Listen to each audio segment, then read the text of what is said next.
It was a very cold and wet day in January. But my father, my brother, and I were excited because we found our ancestral home, the Yu family ancestral home, which I have heard about but never had a chance to see. I am turning 50 this year, but it was the first time for me to go back to the village where my family has lived for generations.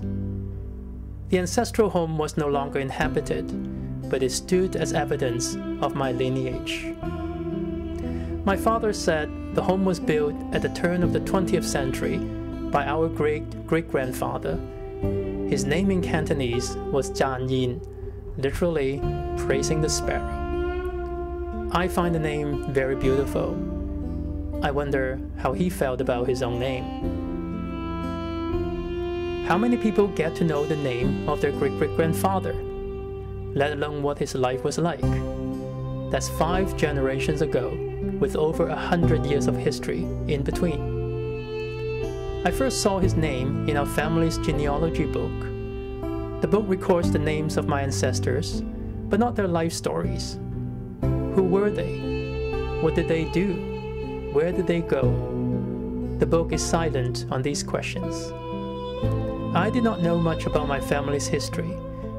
When I was growing up, I heard different stories from my grandfather. But even with these stories, I only had a vague idea of my lineage. It was not until this trip that I became interested in finding out more about my family's past. I now know that my great-great-grandfather was among those at his time who left China to find a better life overseas. Supposedly, he went to San Francisco, Gamsan, the gold mountain, where he became a laborer during the gold rush, and later perhaps owned a laundry or other businesses common for overseas Chinese in those days.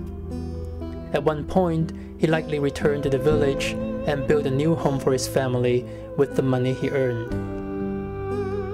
Like other tens of thousands of Chinese migrants in his days, he risked his life for a better future of his family. I am proud of my great-great-grandfather.